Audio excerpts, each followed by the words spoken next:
ਅਕਾਲ ਜੀ। ਜਿਸ ਤਰ੍ਹਾਂ ਕਿ ਕੇਂਦਰ ਸਰਕਾਰ ਵੱਲੋਂ ਜੋ ਕਿ ਯੋਜਨਾ ਜਿਹੜੀ ਬਣਾਈ ਗਈ ਆ ਅਗਨੀਪਥ, ਜਿਸ ਨੂੰ ਲੈ ਕੇ ਪੂਰੇ ਭਾਰਤ ਦੇ ਵਿੱਚ ਨੌਜਵਾਨਾਂ ਵੱਲੋਂ ਵਿਰੋਧ ਕੀਤਾ ਜਾ ਰਿਹਾ। ਅੱਜ ਅਸੀਂ ਗੱਲਬਾਤ ਕਰਾਂਗੇ ਇਸ ਮੁੱਦੇ ਤੇ ਸਾਬਕਾ ਸੈਨਿਕ ਨੇ ਹਰਜਿੰਦਰ ਸਿੰਘ ਖਹਿਰਾ, ਜਿਨ੍ਹਾਂ ਨੇ ਕਾਫੀ ਲੰਮਾ ਸਮਾਂ ਫੌਜ ਦੇ ਵਿੱਚ ਡਿਊਟੀ ਕੀਤੀ ਆ। ਇਹਦੇ ਕੀ ਫਾਇਦੇ ਨੇ ਕਿ ਕੀ ਨੁਕਸਾਨ ਨੇ? ਖਹਿਰਾ ਸਾਹਿਬ, ਬਹੁਤ ਬਹੁਤ ਤੁਹਾਡਾ ਸਵਾਗਤ ਹੈ ਸਾਡੇ ਚੈਨਲ ਤੇ। ਧੰਨਵਾਦ ਜੀ। ਸਤਿ ਸ਼੍ਰੀ ਅਕਾਲ ਜੀ ਸਾਰੇ ਸਰੋਤਿਆਂ ਨੂੰ। ਮਾਨ ਸਾਹਿਬ, ਤੁਹਾਨੂੰ ਵੀ ਅਸੀਂ ਜੀ ਆਇਆਂ ਕਹਿੰਦੇ ਆ। ਇਹ ਖਹਿਰਾ ਸਾਹਿਬ, ਕਿਸ ਤਰ੍ਹਾਂ ਦੇਖ ਰਹੇ ਹੋ ਜਿਹੜੀ ਇੱਕ ਪੂਰੇ ਭਾਰਤ ਦੇ ਵਿੱਚ ਨੌਜਵਾਨਾਂ ਦੇ ਵਿੱਚ ਗੁੱਸੇ ਦੀ ਲਹਿਰ ਆ, ਜਿਹੜੀ ਉਹ ਸੜਕਾਂ ਤੇ ਉਤਰ ਆਈ ਆ? ਜਿਹੜੀ ਇਹ ਯੋਜਨਾ ਕੇਂਦਰ ਸਰਕਾਰ ਵੱਲੋਂ ਬਣਾਈ ਗਈ ਆ ਵੀ ਕੋਈ ਨੌਜਵਾਨ ਆ ਜਿਹੜਾ ਉਹ 4 ਸਾਲ ਫੌਜ ਦੇ ਵਿੱਚ ਨੌਕਰੀ ਕਰੂਗਾ, ਉਸ ਤੋਂ ਬਾਅਦ ਵਿਹਲਾ। ਕੀ ਕਹਿਣਾ ਚਾਹੁੰਦੇ ਇਸ ਬਾਰੇ? ਬਹੁਤ ਹੀ ਬਦਕਿਸਮਤੀ ਆ ਸਾਡੇ ਦੇਸ਼ ਦੀ ਕਿ ਅਸੀਂ ਸਰਕਾਰਾਂ ਜੇ ਚੁਣਦੇ ਆ, ਜੇ ਤਾਂ ਸਾਡੀ ਕੋਈ ਕਮਜ਼ੋਰ ਸਰਕਾਰ ਹੁੰਦੀ ਆ, ਬਹੁਮਤ ਨਹੀਂ ਹੁੰਦਾ ਉਹਦੇ ਕੋਲੇ, ਉਹ ਦੂਸਰਿਆਂ ਦੇ ਸਹਾਰੇ ਤੇ ਚੱਲਦੀ ਆ, ਤੇ ਉਹ ਸਰਕਾਰ ਕੋਈ ਵਧੀਆ ਫੈਸਲੇ ਨਹੀਂ ਲੈਣ, ਆਪੋਜੀਸ਼ਨ ਆ ਜੋ ਦੂਸਰੀਆਂ ਪਾਰਟੀਆਂ ਨੇ ਉਹਦੀਆਂ ਲੱਤਾਂ ਖਿੱਚਦੀਆਂ ਨੇ, ਉਹ ਵਧੀਆ ਫੈਸਲੇ ਨਹੀਂ ਲੈਣ ਦਿੰਦੀਆਂ। ਪਰ ਜੇ ਅਸੀਂ ਕੋਈ ਸਥਿਰ ਤੇ ਮਜ਼ਬੂਤ ਸਰਕਾਰ ਚੁਣਦੇ ਆ ਇਸ ਉਮੀਦ ਦੇ ਨਾਲ ਕਿ ਸਾਡੀ ਜਿਹੜੀ ਸਰਕਾਰ ਆ ਉਹ ਸਟਰੋਂਗ ਆ, ਬਹੁਮਤ ਦੇ ਵਿੱਚ ਆ, ਤੇ ਕੋਈ ਵੀ ਫੈਸਲਾ ਲੈ ਸਕਦੀ ਆ, ਬਹੁਤ ਖੁਸ਼ੀ ਦੀ ਗੱਲ ਹੁੰਦੀ। ਅੱਜ ਮੋਦੀ ਸਾਹਿਬ ਦੀ ਸਰਕਾਰ ਆ, ਜਿਸ ਤਰ੍ਹਾਂ ਬਹੁਮਤ ਦੇ ਵਿੱਚ ਆ, ਇਹ ਚੰਗੇ ਫੈਸਲੇ ਲੈਂਦੀ। ਪਰ ਸਾਡੇ ਦੇਸ਼ ਦਾ ਬੈਡ ਲੱਕ, ਸਾਡੀ ਮਾੜੀ ਕਿਸਮਤ ਕਿ ਮੋਦੀ ਸਾਹਿਬ ਦੀ ਸਰਕਾਰ ਆ ਜੋ ਇਹ ਸਾਡੇ ਦੇਸ਼ ਦੇ ਹਿੱਤ ਦੇ ਵਾਸਤੇ ਜਾਂ ਸਾਡੇ ਲੋਕਾਂ ਦੇ ਹਿੱਤ ਦੇ ਵਾਸਤੇ ਫੈਸਲੇ ਨਹੀਂ ਲੈ ਰਹੀ। ਆਪਾਂ ਪਿੱਛੇ ਵੀ ਦੇਖਿਆ, ਖੇਤੀ ਦੇ ਕਾਲੇ ਕਾਨੂੰਨ ਆਪਣੀ ਮਰਜ਼ੀ ਦੇ ਨਾਲ ਥੋਪ ਦਿੱਤੇ ਗਏ ਨੇ। ਬੜਾ ਲੰਬਾ ਸੰਘਰਸ਼, 1 ਸਾਲ ਤੋਂ ਸਾਨੂੰ ਜ਼ਿਆਦਾ ਸੰਘਰਸ਼ ਹੋ 1.5 ਸਾਲ ਕਰੀਬ ਲੜਨਾ ਪਿਆ। ਦਿੱਲੀ ਆਪਾਂ 1 ਸਾਲ ਕਿਸਾਨ ਮਜ਼ਦੂਰ ਸਾਰੇ ਭਰਾ ਉੱਥੇ ਹਰ ਵਰਗ ਦਾ ਬੰਦਾ ਦਿੱਲੀ ਕਿਸਾਨ ਅੰਦੋਲਨ ਦੇ ਵਿੱਚ ਜਾ ਕੇ ਪਾਰਟੀਸਪੇਟ ਕਰਕੇ ਆਇਆ। ਕਿਉਂਕਿ ਮੋਦੀ ਸਰਕਾਰ ਦੀਆਂ ਨੀਤੀਆਂ ਉਹ ਮਾੜੀਆਂ ਤੀਆਂ। ਉਹ ਖੇਤੀ ਕਾਨੂੰਨ ਦੇ ਜਿਹੜੇ ਸਾਡੇ ਕਿਸਾਨਾਂ ਮਜ਼ਦੂਰਾਂ ਦਾ ਗਲ ਵੱਢਣ ਵਾਲੇ ਤੇ, ਉਹ ਕਾਰਪੋਰੇਟਾਂ ਦੇ ਹਿੱਤ ਵਾਸਤੇ ਬਣਾਏ ਗਏ ਤੇ ਨਾ ਕਿ ਸਾਡੇ ਕਿਸਾਨਾਂ ਦੇ ਵਾਸਤੇ। ਇਸੇ ਤਰ੍ਹਾਂ ਹੀ ਜੋ ਅੱਜ ਮੋਦੀ ਸਾਹਿਬ ਨੇ ਇਹ ਇੱਕ ਨਵੀਂ ਪਾਲਿਸੀ ਲੈ ਕੇ ਆਈ ਹੈ ਸਰਕਾਰ, ਇਹ ਬਹੁਤ ਦਿਲ ਦੁਖਿਆ ਜੀ ਸੁਣ ਕੇ। ਮੈਂ ਕਹਿੰਦਾ ਹੈਰਾਨ ਆ, ਅੱਜ ਦੁਖੀ ਹੋ ਰਿਹਾ ਮਨ ਕਿ ਅਸੀਂ ਦੇਸ਼ ਦੀ ਰਾਖੀ ਕੀਤੀ ਹੈ 24 ਸਾਲ ਸਰਹੱਦਾਂ 'ਤੇ ਰਹਿ ਕੇ ਭਾਰਤ ਸਰਕਾਰ ਦੇ ਹੁਕਮਾਂ ਦੇ ਅਨੁਸਾਰ। ਅਸੀਂ ਜੰਮੂ ਕਸ਼ਮੀਰ, ਚਾਈਨਾ ਬਾਰਡਰ, ਪੰਜਾਬ ਦਾ ਪਾਕਿਸਤਾਨ ਬਾਰਡਰ ਲੈ ਕੇ ਰਾਜਸਥਾਨ ਬਾਰਡਰ, ਅਸੀਂ ਬਾਰਡਰਾਂ 'ਤੇ ਪੈ ਰਹੇ ਹਾਂ। ਉੱਥੇ ਅਸੀਂ ਤੈਨਾਤੀ ਦੇ ਨਾਲ ਆਪਣੇ ਦੇਸ਼ ਦੀ ਰਾਖੀ ਕੀਤੀ ਆ। ਭਾਰਤ ਸਰਕਾਰ ਦੇ ਹੁਕਮਾਂ ਦੇ ਮੁਤਾਬਕ ਅਸੀਂ ਦੇਸ਼ ਦੇ ਉੱਪਰ ਹਰ ਤਰ੍ਹਾਂ ਦੀ ਕੁਰਬਾਨੀ ਕਰਨ ਨੂੰ ਤਿਆਰ ਹਾਂ, ਅੱਜ ਵੀ ਤਿਆਰ ਹਾਂ।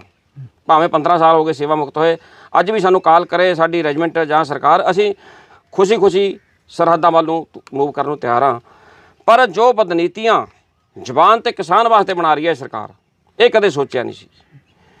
ਸ਼੍ਰੀ ਲਾਲ ਬਹਾਦਰ ਸ਼ਾਸਤਰੀ ਜੀ ਦੇਸ਼ ਦੇ ਇੱਕ ਬਹੁਤ ਸੱਚੇ ਸੁੱਚੇ ਇਮਾਨਦਾਰ ਪ੍ਰਧਾਨ ਮੰਤਰੀ ਹੋਏ ਨੇ। ਉਹਨਾਂ ਨੇ ਜਿਹੜੇ ਸਮੇਂ ਦੇਸ਼ ਦੇ ਵਿੱਚ ਇੱਕ ਨਾਅਰਾ ਲਾਇਆ ਸੀਗਾ, ਜੈ ਜਵਾਨ ਜੈ ਕਿਸਾਨ। ਸਾਡੇ ਦੇਸ਼ ਦੇ ਵਿੱਚ ਅਨਾਜ ਦਾ ਸੰਕਟ ਪੈਦਾ ਹੋ ਗਿਆ ਸੀ, ਅੰਨ ਭੰਡਾਰ ਸਾਡੇ ਖਾਲੀ ਹੋ ਗਏ ਤੇ ਸਾਡੇ ਦੇਸ਼ ਦਾ ਪ੍ਰਧਾਨ ਮੰਤਰੀ ਵਿਦੇਸ਼ਾਂ ਦੇ ਵਿੱਚ ਠੂਠਾ ਲੈ ਕੇ ਜਾ ਕੇ ਕਣਕ ਮੰਗਣ ਜਾਂਦਾ ਸੀ। ਪ੍ਰਧਾਨ ਮੰਤਰੀ ਸ਼ਾਸਤਰੀ ਜੀ ਨੇ ਜਦੋਂ ਬਾਗਡੋਰ ਸੰਭਾਲੀ ਤਾਂ ਉਹਨਾਂ ਨੇ ਇਹਦਾ ਸਾਹਮਣਾ ਕੀਤਾ। ਉਹ ਉੱਧਰੋਂ ਪਾਕਿਸਤਾਨ ਨੇ ਪੈਟਨ ਟੈਂਕ ਲੈ ਕੇ ਅਮਰੀਕਾ ਤੋਂ ਸਾਡੇ 'ਤੇ ਹਮਲਾ ਕੀਤਾ। ਜਾਣੀ ਸਾਡਾ ਦੇਸ਼ ਇੱਕ ਤਾਂ ਪਹਿਲੇ ਮੁਸੀਬਤ ਦੇ ਵਿੱਚ ਸੀਗਾ, ਸਾਡੇ ਕੋਲ ਤਾਂ ਖਾਣ ਨੂੰ ਰੋਟੀ ਨਹੀਂ ਸੀ। ਸਾਡੇ ਦੇਸ਼ ਦੇ ਪ੍ਰਧਾਨ ਮੰਤਰੀ ਜੀ ਖੁਦ ਇੱਕ ਟਾਈਮ ਵਰਤ ਰੱਖਦੇ ਰਹੇ ਨੇ, ਸ਼੍ਰੀ ਲਾਲ ਬਹਾਦਰ ਸ਼ਾਸਤਰੀ ਜੀ, ਅਤੇ ਲੋਕਾਂ ਨੂੰ ਅਪੀਲ ਕਰਦੇ ਰਹੇ ਨੇ ਕਿ ਇੱਕ ਟਾਈਮ ਰੋਟੀ ਨਾ ਖਾਓ, ਉਹ ਰੋਟੀ ਕਿਸੇ ਭੁੱਖੇ ਦੇ ਮੂੰਹ 'ਚ ਜਾਵੇ। ਉਹ ਸੀਗੇ ਸਾਡੇ ਸੱਚੇ ਸੁੱਚੇ ਨੇਤਾ, ਅਤੇ ਸਾਰਾ ਦੇਸ਼ ਉਹਦੇ 'ਤੇ ਅਮਲ ਕਰਦਾ ਸੀਗਾ। ਅਤੇ ਦੂਸਰੇ ਪਾਸੇ ਜੰਗ ਦਾ ਮਾਹੌਲ, ਪਾਕਿਸਤਾਨ ਨੇ 1965 ਦੇ ਵਿੱਚ ਹਮਲਾ ਕੀਤਾ, ਅਤੇ ਇੱਥੇ ਵੀ ਉਹਨਾਂ ਨੇ ਇਹੀ ਕਿਹਾ ਫੌਜ ਨੂੰ, ਸੈਨਾ ਚੀਫ ਨੂੰ ਬੁਲਾ ਕੇ ਇੱਕ ਵਾਰੀ ਆਰਡਰ ਦਿੱਤੇ ਸੀਗੇ ਕਿ ਜਾਓ ਲੜਾਈ ਲੜੋ, ਮੈਂ ਤੁਹਾਨੂੰ ਵਿੱਚ ਦੀ ਕਾਲ ਨਹੀਂ ਕਰੂੰਗਾ, ਮੈਂ ਤੁਹਾਨੂੰ ਡਿਸਟਰਬ ਨਹੀਂ ਕਰੂੰਗਾ, ਤੁਹਾਨੂੰ ਲੋੜ ਹੋਈ ਮੇਰੇ ਨਾਲ ਗੱਲ ਕਰ ਲਿਓ। ਅਤੇ ਅਸੀਂ 65 ਦੀ ਲੜਾਈ ਜਿੱਤੀ ਆ, 48 ਦੀ ਲੜਾਈ ਅਸੀਂ ਜਿੱਤੀ ਆ।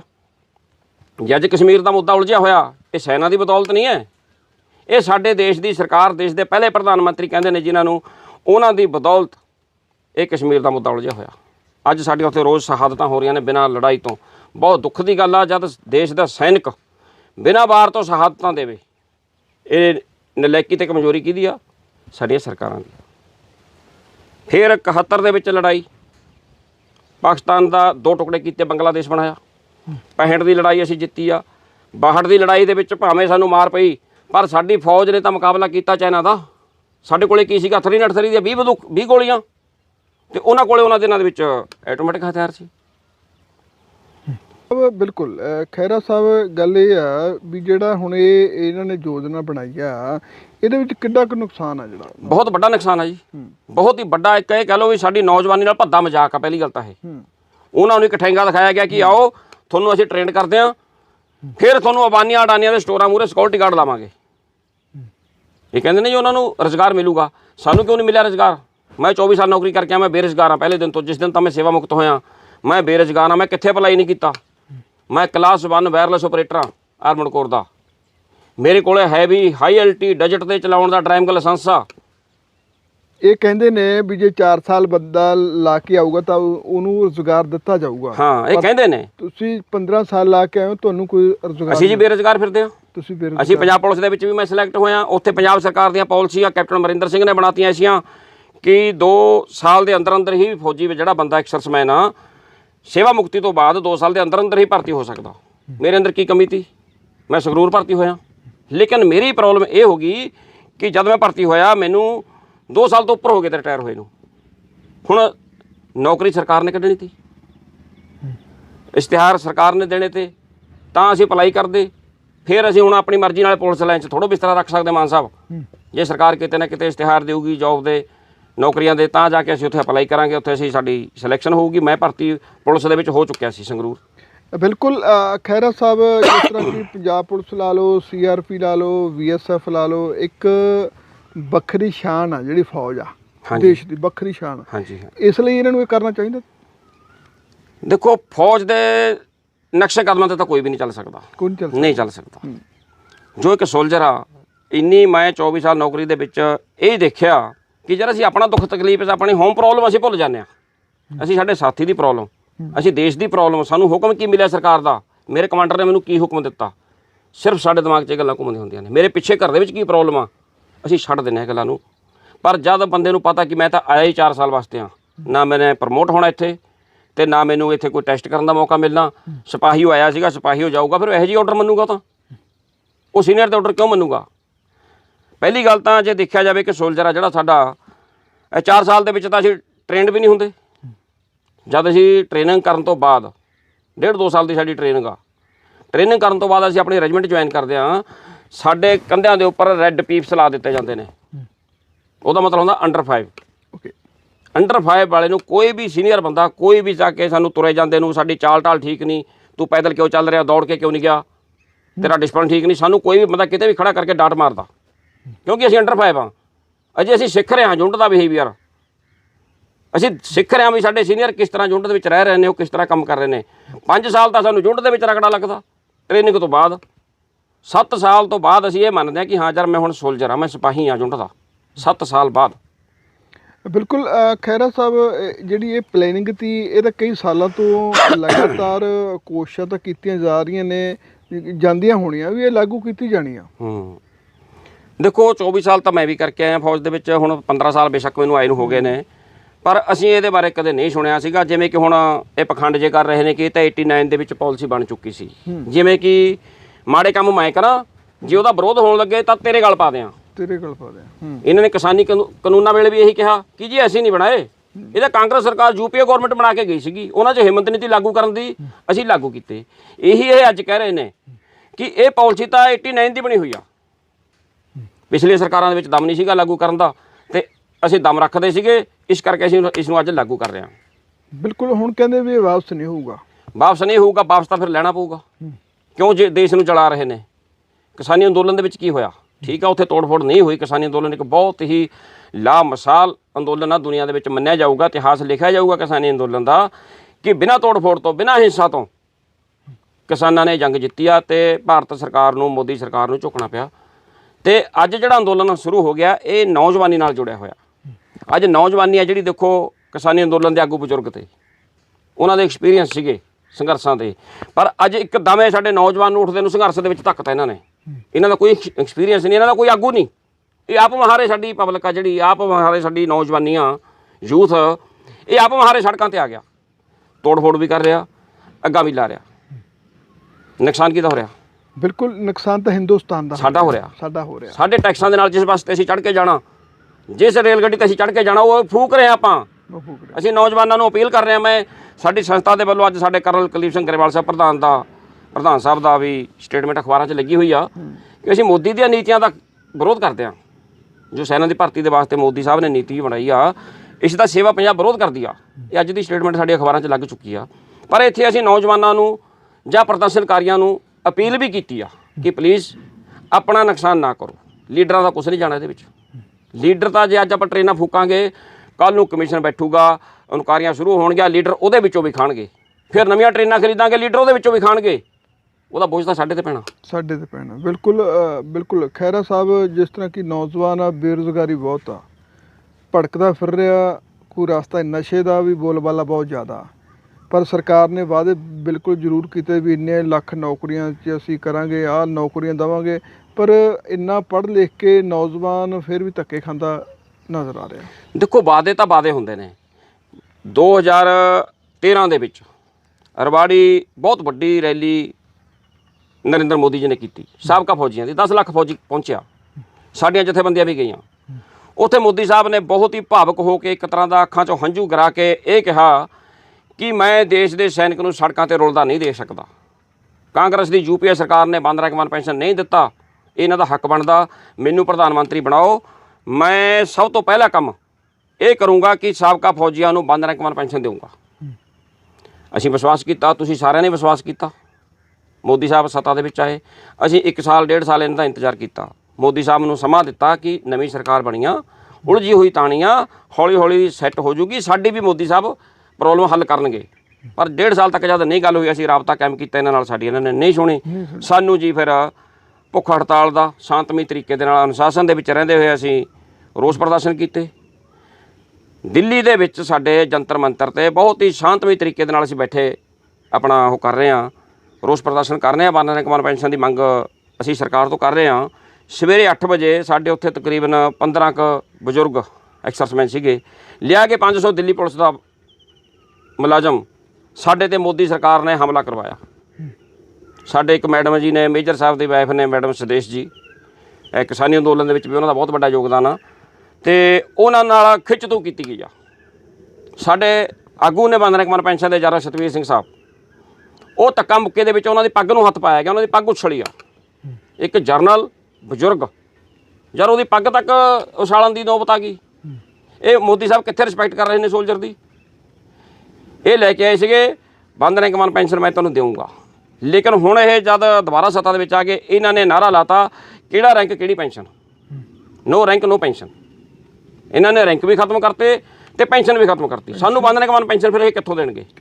ਬਿਲਕੁਲ। ਖਹਿਰਾ ਸਾਹਿਬ, ਜਿਸ ਤਰ੍ਹਾਂ ਵੀ ਆਪਾਂ ਗੱਲਾਂ ਬਾਤਾਂ ਕਰਦੇ ਆ ਰਹੇ ਹਾਂ ਕਿ ਅੱਜ ਪੂਰਾ ਭਾਰਤ ਬੰਦ ਆ, ਪੰਜਾਬ ਦੇ ਵਿੱਚ ਵੀ ਹਾਈ ਅਲਰਟ ਜਾਰੀ ਕਰ ਦਿੱਤਾ ਗਿਆ, ਫਲੈਗ ਮਾਰਚ ਵੀ ਪੁਲਿਸ ਵੱਲੋਂ ਕੀਤੇ ਜਾ ਰਹੇ ਨੇ, ਰੇਲਵੇ ਸਟੇਸ਼ਨਾਂ ਦੀ ਚੌਕਸੀ ਜਿਹੜੀ ਵਧਾ ਦਿੱਤੀ ਗਈ ਆ। ਹਾਂਜੀ, ਦੇਖੋ ਇਹ ਸਰਕਾਰ ਦੀਆਂ ਨਲਾਇਕੀਆਂ ਨੇ। ਤੰਗ ਕੌਣ ਹੋ ਰਿਹਾ? ਤੰਗ ਸਾਡੇ ਮੁਲਾਜ਼ਮ ਹੋ ਰਹੇ ਨੇ, ਚਾਹੇ ਪੁਲਿਸ ਵਾਲੇ ਭਰਾ ਨੇ ਸਾਡੇ, ਚਾਹੇ CRP ITBP BSF ਜੋ ਵੀ ਸਾਡੇ ਤੈਨਾਤ ਕੀਤੇ ਨੇ ਜਵਾਨ, ਉਹ ਸਾਡੇ ਭਰਾ ਨੇ, ਸਾਡੇ ਬੱਚੇ ਨੇ। ਉਹ ਉਹਨਾਂ ਨੂੰ ਰੋਟੀ ਖਾਣ ਦਾ ਵੀ ਟਾਈਮ ਨਹੀਂ ਲੱਗੂਗਾ। ਦੂਜੇ ਪਾਸੇ ਜਿਨ੍ਹਾਂ 'ਤੇ ਲਾਠੀ ਚਾਰਜ ਹੋਊਗਾ ਜਾਂ ਗੋਲੀ ਵੀ ਚੱਲ ਸਕਦੀ ਹੈ, ਜਿਹੜੇ ਅੱਜ ਪ੍ਰਦਰਸ਼ਨਕਾਰੀ ਨੇ, ਉਹ ਵੀ ਸਾਡੇ ਬੱਚੇ ਨੇ। ਸਾਨੂੰ ਹੀ ਇੱਕ ਦੂਸਰੇ ਦੇ ਆਮੋ ਸਾਹਮਣੇ ਸਰਕਾਰ ਨੇ ਕਿਉਂ ਖੜਾ ਕੀਤਾ? ਸਰਕਾਰ ਨੂੰ ਦਿਸਦਾ ਨਹੀਂ ਜਦ ਪਤਾ ਵੀ ਵਿਰੋਧ ਹੋ ਰਿਹਾ? ਕੀ ਨੌਬਤ ਕਿਉਂ ਨੌਬਤ ਆਈ ਰੈੱਡ ਅਲਰਟ ਦੀ? ਚੁੱਪ ਕਰਕੇ ਕਹੋ ਵੀ ਠੀਕ ਆ, ਅਸੀਂ ਵਿਡਰਾਲ ਕਰਦੇ ਹਾਂ ਪਾਲਿਸੀ, ਇਹਦੇ 'ਤੇ ਆਪਾਂ ਬੈਠ ਕੇ ਵਿਚਾਰ ਕਰਦੇ ਹਾਂ। ਸਾਡੇ ਸਿਵਲ ਸੁਸਾਇਟੀ ਦੇ ਵਿੱਚੋਂ ਮਾਹਰਾਂ ਨੂੰ ਲਿਆ ਜਾਵੇ, ਸਾਡੇ ਐਕਸਰਸਮੈਨਾਂ ਦੀਆਂ ਜੋ ਐਸੋਸੀਏਸ਼ਨ ਨੇ, ਯੂਨੀਅਨਾਂ ਨੇ, ਉਹਨਾਂ ਦੇ ਆਗੂ ਨੂੰ ਲਿਆ ਜਾਵੇ। ਅਸੀਂ ਤਾਂ ਕਿੰਨੇ ਸਾਲਾਂ ਦੇ ਪਿੱਟ ਰਹੇ ਹਾਂ ਸਰਕਾਰਾਂ ਨੂੰ ਕਿ ਸਟੇਟ ਗੌਰਮੈਂਟ ਅਤੇ ਸੈਂਟਰ ਗੌਰਮੈਂਟ ਇੱਕ ਪਾਲਿਸੀ ਬਣਾਓ। ਹਰ ਮਹੀਨੇ ਸਟੇਟ ਗੌਰਮੈਂਟ ਨੂੰ ਪਤਾ ਹੋਣਾ ਚਾਹੀਦਾ ਕਿ ਸੈਂਟਰ ਦੇ ਵਿੱਚੋਂ ਸਾਡਾ ਆਹ ਮਹੀਨੇ ਆਹ ਜ਼ਿਲ੍ਹੇ ਦੇ ਇੰਨੇ ਐਕਸਰਸਮੈਨ ਰਿਟਾਇਰ ਹੋ ਰਹੇ ਨੇ। 60,000 ਸਾਡਾ ਇੱਕ ਸਾਲ ਦੇ ਵਿੱਚ ਰਿਟਾਇਰ ਹੁੰਦਾ ਫੌਜੀ, ਇੱਕ ਸਾਲ 'ਚ। ਅਸੀਂ ਇਹ ਚਾਹੁੰਦੇ ਹਾਂ ਕਿ ਸੈਂਟਰ ਗੌਰਮੈਂਟ ਅਤੇ ਸਟੇਟ ਗੌਰਮੈਂਟ ਉਹਦੇ ਆਉਣ ਤੋਂ ਪਹਿਲਾਂ 3 ਮਹੀਨੇ ਪਹਿਲਾਂ ਖਾਕਾ ਤਿਆਰ ਹੋ ਜਾਣਾ ਚਾਹੀਦਾ ਕਿ ਫਲਾਣੇ ਜ਼ਿਲ੍ਹੇ ਦਾ ਫਲਾਣਾ ਸੂਬੇਦਾਰ ਸਾਹਿਬ, ਫਲਾਣਾ ਹੌਲਦਾਰ ਸਾਹਿਬ, ਇੰਨੇ ਜਵਾਨ ਪੈਨਸ਼ਨ ਆ ਰਹੇ ਨੇ, 2 ਮਹੀਨੇ ਦੇ ਅੰਦਰ ਉਹਨਾਂ ਨੂੰ ਗੌਰਮੈਂਟ ਜੋਬ ਦਿੱਤਾ ਜਾਵੇ ਉਸੇ ਸਟੇਟਸ ਦੇ ਹਿਸਾਬ ਨਾਲ, ਜਿਸ ਸਟੇਟਸ ਦਾ ਉਹ ਨੌਕਰੀ ਛੱਡ ਕੇ ਆਏ ਨੇ। ਇੱਥੇ ਲਿਆ ਕੇ ਸਾਨੂੰ ਸੰਤਰੀ ਖੜਾ ਕਰ ਦਿੰਦੇ ਨੇ ਜੀ, ਚਾਹੇ ਹੌਲਦਾਰ ਸਾਹਿਬ ਆ, ਚਾਹੇ ਸਾਡਾ ਹੌਲਦਾਰ ਇੱਕ NCO ਹੁੰਦਾ, ਨੌਨ ਕਮਿਸ਼ਨਡ ਅਫਸਰ, ਉਹਦੀ ਬਹੁਤ ਪਾਵਰ ਹੁੰਦੀ ਆ ਰੈਜੀਮੈਂਟ ਦੇ ਵਿੱਚ, ਫੌਜ ਦੇ ਵਿੱਚ ਬਹੁਤ ਵੈਲਿਊ ਆ ਹੌਲਦਾਰ ਦੀ। ਸਾਰੀ ਰੈਜੀਮੈਂਟ ਨੂੰ ਲੜਾਉਂਦਾ ਹੀ ਉਹ ਅਸਲ ਦੇ ਵਿੱਚ। ਸਾਰੇ ਜਵਾਨਾਂ ਦੀ ਪ੍ਰੋਬਲਮ ਹੌਲਦਾਰ ਦੇ ਸਿਰ ਤੇ ਹੁੰਦੀ ਆ ਸੋਲਵ ਕਰਨੀ, ਉਹ ਅੱਗੇ ਆਪਣੇ ਸੂਬੇਦਾਰ ਸਾਹਿਬ ਨੂੰ ਦੱਸਦਾ, ਸੂਬੇਦਾਰ ਸਾਹਿਬ ਅਫਸਰ ਸਾਹਿਬ ਤੋਂ ਪ੍ਰੋਬਲਮ ਸੋਲਵ ਹੁੰਦੀ ਆ। ਪਰ ਇੱਥੇ ਸਾਡੇ ਹੌਲਦਾਰਾਂ ਨੂੰ ਸਿਕਿਉਰਿਟੀ ਗਾਰਡ ਖੜਾਤਾ ਡੰਡੇ ਲੈ ਕੇ। ਸਾਡੇ ਕੋਰਸਾਂ ਦੀ ਕੋਈ ਵੈਲਿਊ ਨਹੀਂ। ਅਸੀਂ ਕੋਰਸ ਕੀਤੇ ਹੋਏ ਨੇ ਫੌਜ ਦੇ ਵਿੱਚ, ਅਸੀਂ ਕੋਈ ਅਨਸਕਿਲਡ ਨਹੀਂ ਹੈਗੇ। ਸਾਨੂੰ ਲੇਬਰ ਦੀ ਸ਼੍ਰੇਣੀ ਦੇ ਵਿੱਚ ਖੜਾ ਕਰ ਦਿੱਤਾ ਜਾਂਦਾ। ਅੱਜ ਸਾਨੂੰ 24 ਸਾਲ ਵਾਲਿਆਂ ਨੂੰ ਲੇਬਰ ਦੀ ਸ਼੍ਰੇਣੀ 'ਚ ਰੱਖਿਆ ਜਾਂਦਾ। ਇਹ 4 ਸਾਲ ਵਾਲਿਆਂ ਨੂੰ ਕਿੱਥੇ ਖੜਾਉਣਗੇ? ਕਿਹੜੀ ਜੋਬ ਦੇਣਗੇ ਉਹਨਾਂ ਨੂੰ? ਇਹ ਝੂਠ ਬੋਲਦੇ ਨੇ। ਦੁੱਖ ਦੀ ਗੱਲ ਇਹ ਹੈ ਕਿ ਸਾਡੇ ਸੈਨਾ ਦੇ ਤਿੰਨੇ ਮੁਖੀ, ਚੌਥੇ CDS ਸਾਹਿਬ, ਚਾਰੇ ਜਨਰਲ ਸਾਡੇ ਅੱਜ ਝੂਠ ਬੋਲ ਰਹੇ ਨੇ। ਸਭ ਤੋਂ ਵੱਡੀ ਦੁੱਖ ਦੀ ਗੱਲ ਇਹ ਆ, ਕਿੱਥੇ ਤਾਂ ਉਹਨਾਂ ਨੂੰ ਮੋਦੀ ਸਰਕਾਰ ਨੂੰ ਦੱਸਣਾ ਚਾਹੀਦਾ ਸੀਗਾ ਏਜ ਪਰ ਲਾ ਜੋ ਮਿਲਟਰੀ ਦੇ ਕਾਨੂੰਨ ਨੇ ਉਹਦੇ ਮੁਤਾਬਕ ਕਿ ਨਹੀਂ ਜੀ ਇਹ ਗਲਤ ਆ, ਆਰਮੀ ਨਾਲ ਛੇੜਛਾੜ ਨਾ ਕਰੋ। ਆਰਮੀ ਨਾਲ ਛੇੜਛਾੜ ਬਹੁਤ ਭਾਰੀ ਪੈ ਸਕਦੇ ਦੇਸ਼ ਨੂੰ। ਇਹ ਸਾਡੇ ਜਰਨਲਾਂ ਦਾ ਫਰਜ਼ ਬਣਦਾ ਸੀਗਾ ਮੋਦੀ ਸਰਕਾਰ ਨੂੰ, ਰੱਖਿਆ ਮੰਤਰੀ ਨੂੰ ਕਹਿਣ ਦਾ, ਸਮਝਾਉਣ ਦਾ। ਪਰ ਉਹ ਉਹਨਾਂ ਦੀ ਹਾਂ 'ਚ ਹਾਂ ਮਿਲਾ ਕੇ ਆਏ ਨੇ। ਕੱਲ੍ਹ ਉਹਨਾਂ ਨੇ ਸਟੇਟਮੈਂਟ ਦਿੱਤੀ ਆ, ਇੱਕ ਤਰ੍ਹਾਂ ਦਾ ਇਹ ਕਹਿ ਲਓ ਵੀ ਨੌਜਵਾਨਾਂ ਨੂੰ ਦਬਕਾ ਮਾਰਿਆ ਸਾਡੇ ਜਰਨਲਾਂ ਨੇ। ਇਹ ਵਾਪਸ ਨਹੀਂ ਹੋਊਗਾ, ਇਹ ਵਾਪਸ ਨਹੀਂ ਹੋਊਗਾ। ਔਰ ਜੇ ਕੋਈ ਪ੍ਰਦਰਸ਼ਨਕਾਰੀ ਹੋਇਆ ਉਹਨੂੰ ਭਰਤੀ ਨਹੀਂ ਕਰਾਂਗੇ ਅਗਨੀਵੀਰ ਦੇ ਵਿੱਚ। ਤੁਹਾਡੇ ਬਾਪ ਦਾ ਰਾਜ ਆ, ਤੁਸੀਂ ਤਾਂ ਚੇਅਰਮੈਨੀਆਂ ਦਾ ਅੱਖ ਰੱਖੀ ਬੈਠੇ ਹੋ। ਜਨਰਲ BK ਸਿੰਘ ਵਾਂਗੂ ਤੁਹਾਨੂੰ ਮੰਤਰੀ ਬਣਨਾ ਹੁੰਦਾ। ਤੇ ਪਿੱਛੇ ਵਾਲੀ ਫੌਜ ਦਾ, ਪਿੱਛੇ ਵਾਲੇ ਦੇਸ਼ ਦੇ ਬਾਰੇ ਕੌਣ ਸੋਚੂਗਾ ਜੇ ਤੁਸੀਂ ਨਹੀਂ ਸੋਚੋਗੇ? ਵੀ ਸਾਡੇ ਬਾਰੇ ਕਦੇ ਸੋਚਿਆ? ਸਾਡੇ ਤੇ ਦਿੱਲੀ ਦੇ ਵਿੱਚ ਲਾਠੀ ਚਾਰਜ ਕੀਤਾ ਮੋਦੀ ਸਰਕਾਰ ਨੇ। ਇਹ ਜਰਨਲ ਉਸ ਟਾਈਮ ਕਿੱਥੇ ਤੇ? ਇੱਕ ਦਾ ਵੀ ਸਟੇਟਮੈਂਟ ਆਈ ਹੋਵੇ ਤਿੰਨੇ ਚੀਫਾਂ ਦੇ ਵਿੱਚੋਂ? ਉਸ ਟਾਈਮ CDS ਨਹੀਂ ਹੁੰਦਾ ਸੀ।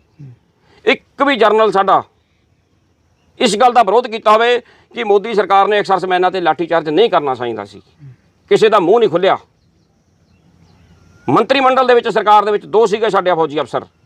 ਇੱਕ ਉਹ ਗੋਲੀ ਮਾਸਟਰ ਜਿਹੜਾ ਰਬੜ ਦੀਆਂ ਗੋਲੀਆਂ ਮਾਰ ਕੇ ਆਉਣ ਵਾਲੇ ਕਰਨਲ ਰਠੌਰ ਸਾਹਿਬ ਸ਼ੂਟਰ, ਤੇ ਦੂਸਰਾ ਜਨਰਲ BK ਸਾਹਿਬ।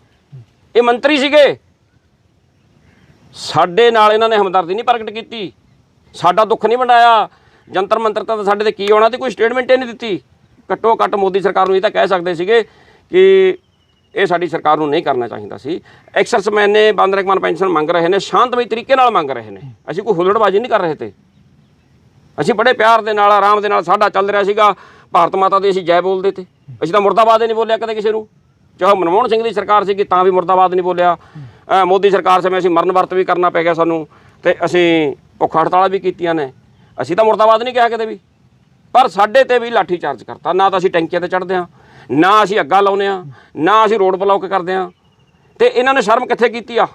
ਕਿੱਥੇ ਇਹਨਾਂ ਦੀ ਇਨਸਾਨੀਅਤ? ਕਿੱਥੇ ਤੇ ਸਾਡੇ ਜਰਨਲ? ਅੱਜ ਮੇਰੇ ਜਰਨਲਾਂ ਨੂੰ ਸਵਾਲ ਆ ਵਿਦ CDS। ਜਰਨਲ ਸਾਹਿਬ ਤੁਸੀਂ ਉਸ ਟਾਈਮ ਕਿੱਥੇ ਤੇ ਜਦੋਂ ਸਾਡੇ ਸਾਬਕਾ ਫੌਜੀਆਂ ਦੇ ਤੁਹਾਡੀ ਮੋਦੀ ਸਰਕਾਰ ਨੇ ਲਾਠੀ ਚਾਰਜ ਕੀਤਾ ਸੀ? ਤੇ ਅੱਜ ਤੁਸੀਂ ਸਿਵਲ ਦੇ ਨੌਜਵਾਨਾਂ ਨੂੰ ਦਬਕੇ ਮਾਰ ਰਹੇ ਹੋ। ਸ਼ਰਮ ਕਰੋ। ਤੁਸੀਂ ਮੋਦੀ ਦੇ ਪਿੱਠੂ ਨਾ ਬਣੋ। ਉਹ ਪਾਕਿਸਤਾਨ ਦੇ ਵੀ ਜਰਨਲ ਨੇ। ਮਤਲਬ ਹੈ ਕੋਈ ਲੀਡਰ ਖੰਗ ਜੇ।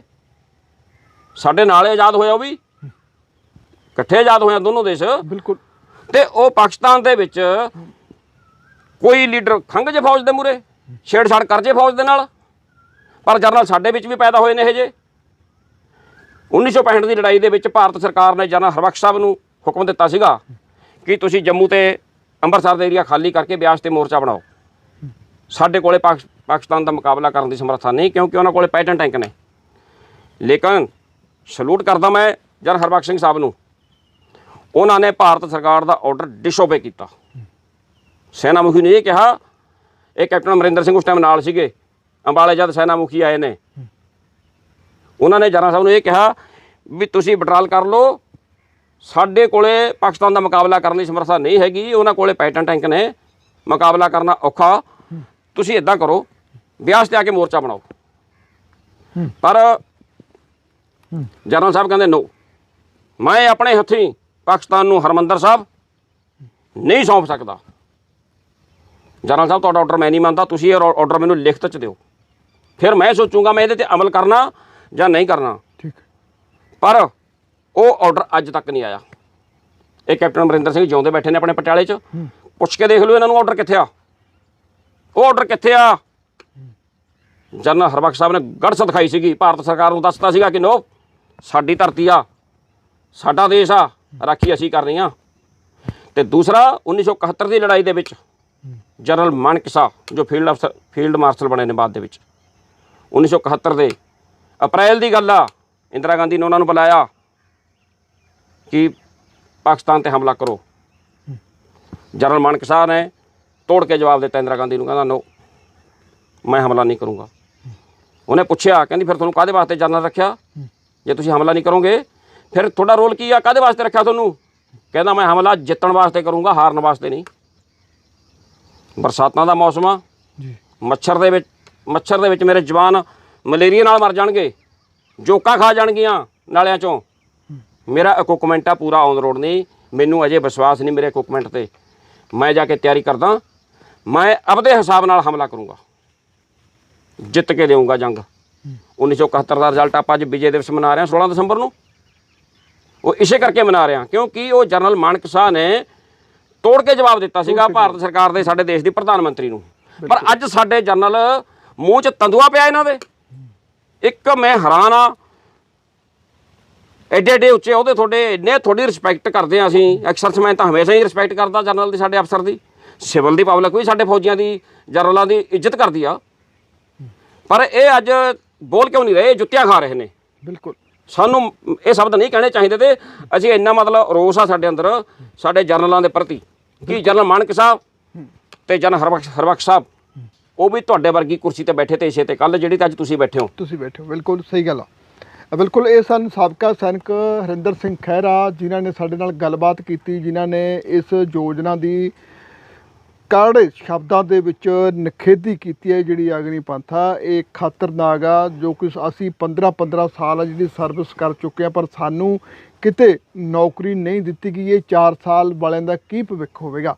ਇਹ ਬਿਲਕੁਲ ਸਰਕਾਰ ਨੂੰ ਵਾਪਸ ਲੈਣਾ ਚਾਹੀਦਾ, ਜੋ ਕਿ ਸਾਡੇ ਨੌਜਵਾਨ ਧੀਆਂ ਪੁੱਤ ਨੇ ਜਿਹੜੇ ਪੁਲਿਸ ਦੇ ਵਿੱਚ ਨੇ ਜਾਂ ਪੰਜਾਬ ਪੁਲਿਸ ਦੇ ਵਿੱਚ CRP ਦੇ ਵਿੱਚ ਨੇ, ਉਹ ਇੱਕ ਦੂਜੇ ਟਕਰਾਅ ਜਿਹੜੀ ਸਰਕਾਰਾਂ ਕਰਵਾਉਣੀਆਂ ਚਾਹੁੰਦੀਆਂ ਨੇ। ਨਾਭਾ ਤੋਂ ਹਰਮੀਤ ਸਿੰਘ ਮਾਨ।